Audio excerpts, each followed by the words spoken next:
Welcome to the Digital Insight Podcast, where today I'm joined by Ashim Kapai, Director of Strategic Sourcing at Coupa. In this episode, we discuss the digital landscape of procurement in 2021, and we take a look at some of the key successes that we've seen in the last year and how technology has enabled them.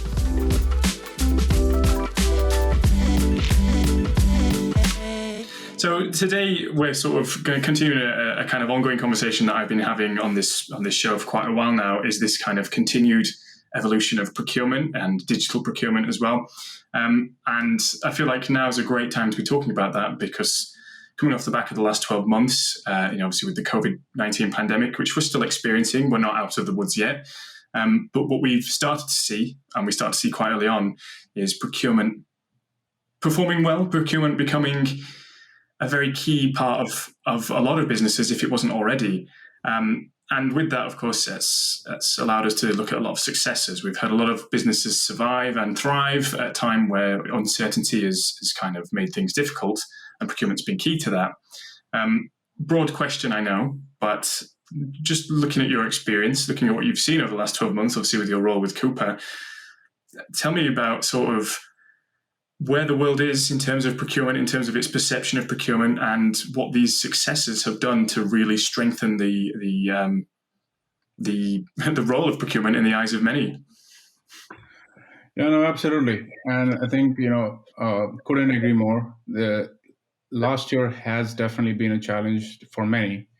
And in certain aspects, every organization or peer that I have known, I think one of the things that took us by storm is the business wanting visibility into, hey, what is my commit like? What, where am I spending my money? What does my contracts look like? Do I have an out? Can I renegotiate this contract? So I think, you've heard, probably a lot of this from other professionals such as myself. And I think one of the challenges that has been for companies that are not digitized is how to have all this information in real time. And many businesses were trying to make a determination of how to work in this alternate reality, if you will, with the disparate systems that the companies have seen or that own today. Because here's the thing: when we talk about digitization, it is not more about, okay, my intake has one process, my invoicing has another process, my contracts has another process. It's about, that is something that probably was 5 to 10 years ago, trying to get something into a more digital method, if you will. But now what's happened is, in order to have that end-to-end visibility, investment into the right platform is definitely important. And, previously considered back office capabilities and IT systems are now come front to mind. The teams have been thinking about, okay, how can I better this? No one planned for the pandemic. No one thought that, hey, if this happens, we'll be fine. Pretty much procurement systems, softwares were on a back burner for the longest period of time. And the pandemic exposed weakness in business organization and operational practices. As a result, now's the time that companies, including Coupa and many others, have started looking at this in a more holistic way rather than a more siloed process. Means I think now's the time that we can actually make the most, and we have a seat at the table, and execs are looking at us for guidance. And I think this would definitely bring us or put us in a better place for years to come. Yeah. And you said a few things there that I'd like to explore a little bit on. One of them was, of course, the kind of changing definition of what is meant by digitization and digital transformation, and data-led and data-driven kind of procurement functions.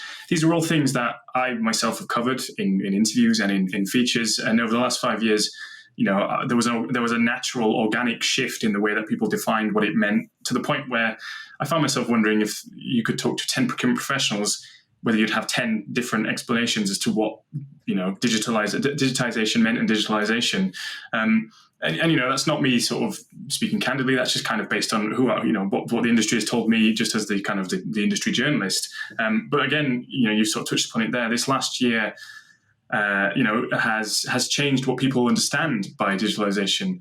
And one thing I'm always keen to explore is what goes into understanding how to define that, because there is a plethora of technologies out there. There are a host of companies that can offer this great platform, this great solution that will solve all your business needs or a problem that you have or a problem that you didn't think you had, to the point where surely it becomes a little overwhelming. And surely if you're a procurement professional and you have what you believe is a concrete explanation, understanding of what digitalization means for you and your business, suddenly you're now faced with a marketplace based off the last 12 months where there's now hundreds more different definitions, and it can be quite confusing. Like, how do you kind of cut through all that noise and make sure that you don't, I don't say fall victim to anything, but technology and digital kind of product platforms can be a costly mistake if done wrong.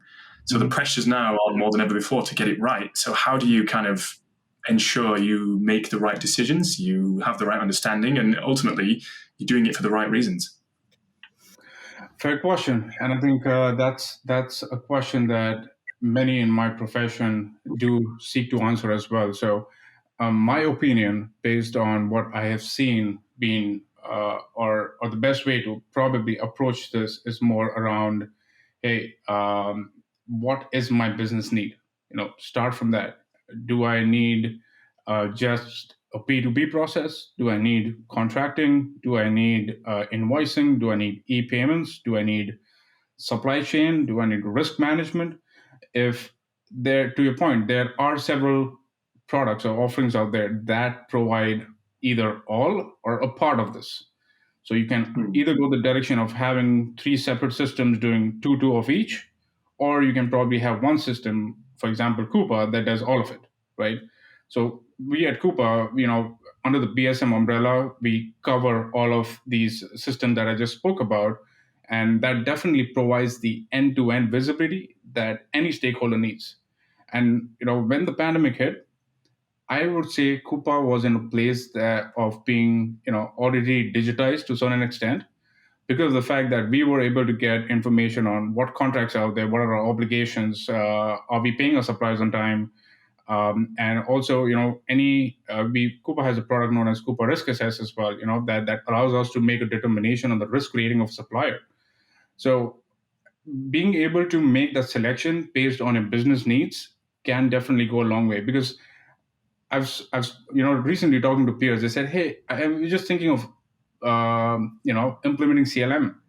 I'm like, only CLM by itself will solve a part of your problem and not the entire problem, right? And if there are solutions that feed into each other, talk to each other, that's even better. That gives you a more holistic view of the entire end-to-end procurement process. So yeah, in short, I think knowing where your organization wants to go over the next 2 to 3 years in terms of maturity and direction of spend, and how you can manage your spend and manage your risk, it definitely goes a long way in making a determination as to which specific solution or provider you want to move forward with. Yeah. So going back to that kind of initial point then about the sort of successes that we've seen over the last year, and a lot of those successes have kind of added credibility, if it was needed, to a lot of procurement transformations. A lot of businesses were spending the last couple of years realigning their procurements, centralizing functions, creating a culture that enables agility, innovation, flexibility. And then COVID's come along and kind of been a perfect test, as it were, if you were to kind of put a spin on it, to prove that those transformations were necessary. And that's, all well and good, and that's great. But I think sometimes it gets a bit lost in that conversation that actually the technology has probably played a bigger role than some people like to admit. Because obviously a lot of procurement professionals don't want to forget their teams. They don't want to forget the people side of it. But ultimately, it's kind of 50-50. You need that tech to enable the people. What sort of role, and you said it there about like a lot of organizations have turned to the likes of Coupa for advice, for guidance, to obviously use your software and your systems. A rambly question, I know, but kind of explore that a little further with me then about how it's kind of changed the dynamic. So once upon a time, there was this sort of traditional supplier-vendor relationship model. An organization would turn to the likes of Coupa and say, can we, utilize this system? Great, let's move on. But we know that was never the case. It was always going to be a more fluid, evolving, real relationship. How has that changed even further in the last year? How have, sort of the way that organizations have turned to Coupa, how's that changed compared to, say, previous years? Good question. So, and probably I think the best way for me to answer this would be from the point of view of me being external to Coupa or another software provider, right? Because that's going to help me make a determination. Okay, what am I looking at? And pretty much that's something similar that other professionals around the field are looking at as well. COVID actually gave us an opportunity to reevaluate the supplier relationships. Look at what suppliers we are working with today, what suppliers what suppliers do we need to consider to be in a part of a portfolio, and an opportunity to establish partnerships that could lead us out stronger from this pandemic. The pandemic definitely gave an increased focus on digital transformation and the need to invest in the right technology. And the organizations have suddenly feel that, hey, I want more visibility than I've previously had. And when you think about, okay, you know what, do I need this service? Okay, how about I move to this service and do a phased rollout of this particular service? In those cases, not everything that you have as a part of your portfolio today is something that's going to be scalable for your business needs and come out stronger. So you basically need partners that you can rely on, and partners that are frequently innovating and helping you solve your business problems, at the same time getting feedback from you, from being a potential customer, saying that, hey, you know what, this is what I'm trying to solve for. Can you help me do that? If not today, but okay, 6 months down the line, 12 months down the line, right? So those are what I would look as a procurement professional in the vendors that I'm intending to add to my portfolio. And I think similarly, other companies who are considering Coupa or the other alternatives out there probably are thinking on the same lines. Yeah. In the previous episode of this podcast, we sort of looked to explore the question, are we witnessing right now perhaps the most pivotal moment in both the kind of the history and the future of digital procurement and kind of procurement in general? And we sort of explored how this is kind of an opportunity that's come up that, it's not necessarily once in a lifetime, but it's certainly a once in a generation. And we tried to explore, what's necessary for procurement professionals right now to seize this opportunity, to make the most of it, and to kind of look back in the future and say, opportunity was there and we took it. I'm going to ask the same question of you. Do you think right now this is one of the, if not the most pivotal moment in the future of, defining the future of what digital procurement can be? Absolutely. And I think one of the reasons for that is, the story of how an organization purchases, invests in technology, and the business justification and the use cases behind a specific spend requires a lot of investigation from procurement professionals. You got to look at a different system for a PO, look at a different system for an intake process, look at the contract. Now, in order to get that information, would it be more simpler to just have a process that can, by the click of a button, can show you what the contract entails? By the click of a button, it should give you the business justification, who reviewed that, and I think also the risk profile of the specific supplier. The information today, or more recently, until last year, has been pretty fragmented and across different systems. And I think the best way for us as procurement professionals is to be able to get visibility into that specific area from end to end. And I think, and now it's better late than never, because I think today, based on what's more important for businesses is curtail spending, manage risk, reduce waste, and technology and investments are continued to be closely scrutinized. And in order for us to be able to drive value, I think what happened over the last 12 to 15 months is a good enough justification for procurement professionals to go and ask for that investment. And it's just going to help the business scale. It's just going to help the business do better and have the visibility they need, make cash flow decisions, and so I think, now better than ever, right? So I'm like, I think it's definitely helped organizations, and we are seeing that not only in our peer procurement professionals, but also in a lot of our customers. More customers are reaching out to Coupa wanting to digitize the procurement process. It could be a part of it. It could be the entire end to end. But I think people have realized the need for a more mature system and a platform, and we're getting there. Yeah. So it's clear then the opportunity is there, the demand, the appetite is there, and the capabilities are there. But I still think, just, if history teaches anything, is that sometimes there's still going to be just that little hurdle that we can't quite overcome, and there'll be some that just can't quite make that leap, and there's something holding them back. We're talking about like the future here. We're talking about kind of, this year, this last 12 months, and perhaps the next 24 months could define the next 10 years of procurement. What do you think is important today? Steps that we can be taking right now, over the course of this next 12 months, that will ensure that absolutely we look back on it and we say, yeah, we did capitalize on this opportunity. Like, what do you think procurement professionals should be doing right now to, absolutely seize this chance? I think one of the things that, or in fact, not one, in fact, first thing is that you need to stop looking at procurement as a vehicle to only save money. Procurement needs to be more agile. They need to enable business continuity and transformation at the same time. And one of the things that I always tell people is that digital transformation is a journey, it's not a destination. You got to constantly evolve.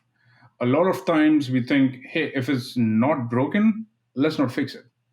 But what was right 10 years ago is not going to be the best way to operate today, right? Innovation has to be on top of mind for most of the companies. And, I have seen these challenges in my previous organizations as well, where you probably use Jira for an intake process, then you use Coupa for, issuing POs, and then you use Google Drive to store contracts. I'm like, how do they talk to each other, right? And based on us being able to come up with a more centralized and a more centralized and a collaborative platform is definitely goes a long way. And to answer your question, I think now, based on what we've seen, based on the business needs today, based on changing the mindset of the stakeholders, the people who hold the cash, that hey, you guys, you need to start investing in procurement, right? And the benefits of doing so, or digitizing procurement, has been seen in many companies over the last 12 to 15 months. But I think there's still room for improvement. There's still opportunity out there. There's still smaller companies, enterprises that are still working with siloed systems. And I think being able to get that buy-in from the stakeholders should definitely be relatively easier as compared to what it was 15 months ago. Yeah. And one thing that we can't predict what decisions people are going to make. We don't know what the whole industry is going to do. We can only I say base it on that, and make educated guesses. But historically, you said it right there. You need to stop thinking about procurement as just a cost-saving function, and that's defined many conversations I've had. And there's one thing I always like to ask is that, when obviously this last 12 months struck, when crisis hits, sometimes you do revert back to, kind of core strategies. And for many businesses, the goal was, we need to just kind of get through this. And it sort of hit the brakes, as it were, on transformation, on digitalization, and on procurement innovation, as they just needed to ensure that the bottom line was okay and that the businesses could continue beyond, this last 12 months. And that's kind of sparked quite a few interesting discussions that I've had, where some people have said it doesn't matter. Like this, as you've already mentioned yourself, this last 12 months has really highlighted the need to change for those who perhaps hadn't done. But there's always that possibility that some might kind of have taken a few steps back because of what's happened.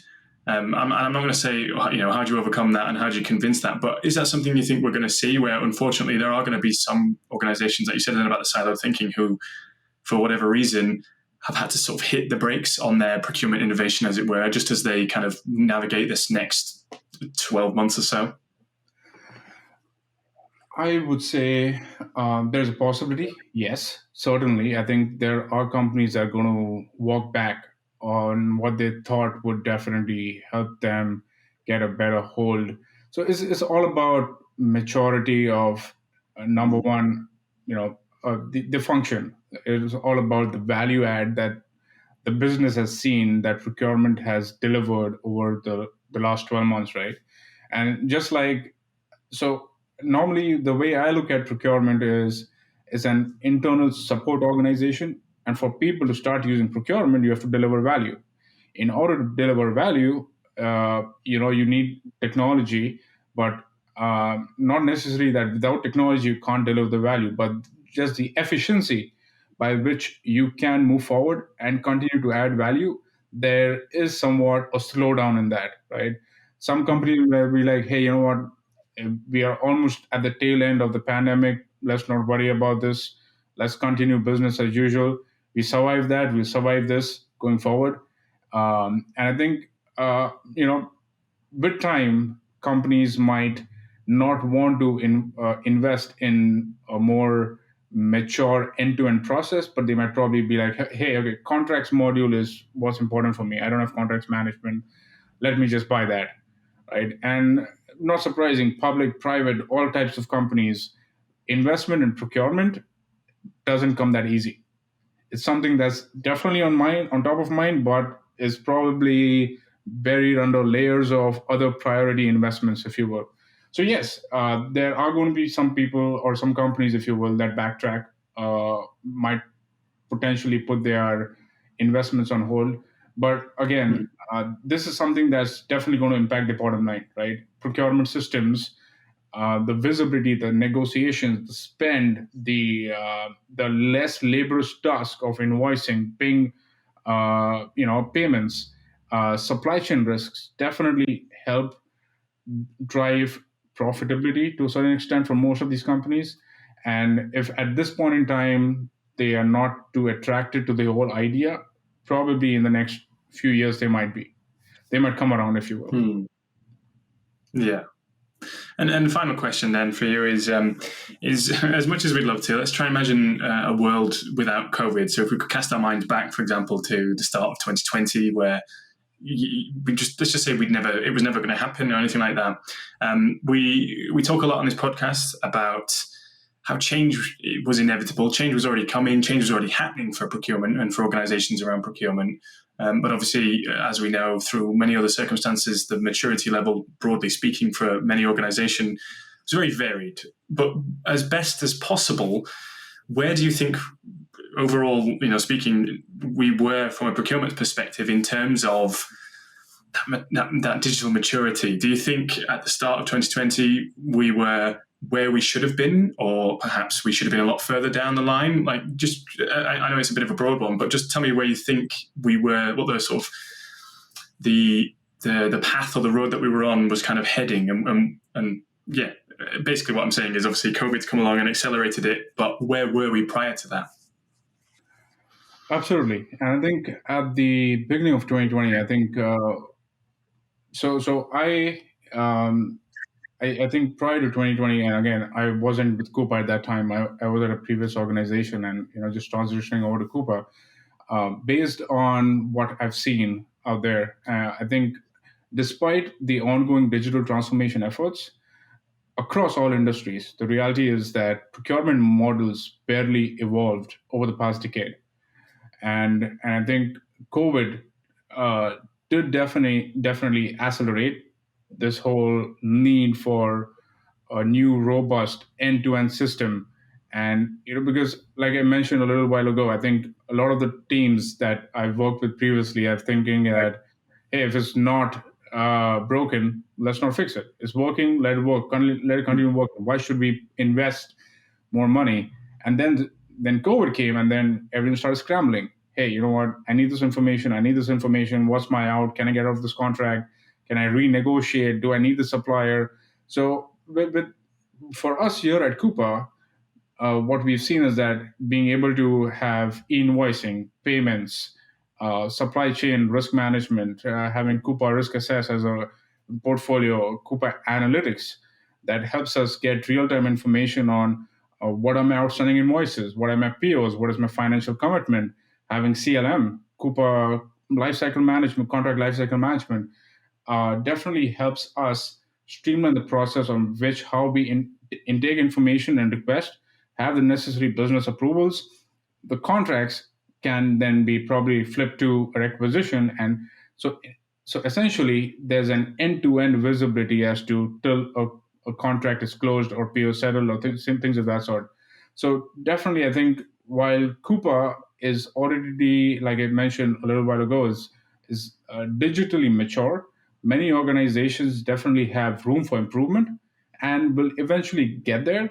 But again, I think this year, as the world is still coping with the post-vaccine new normal, cost efficiency and optimization will remain top of the agenda. And technology resources, investments, utilization is going to be continue. We're going to continue to closely scrutinize that those kind of type of investments and costs. So I think the best way probably for organizations is, if you have the opportunity, I would say invest in the right tools, the right platforms that will just enable your organization to be more stronger and come out of this in a much help you manage risk, help you come out stronger on the other side, if you will. So yeah, I think that's what my recommendation and advice to my peer professionals would be as well, is that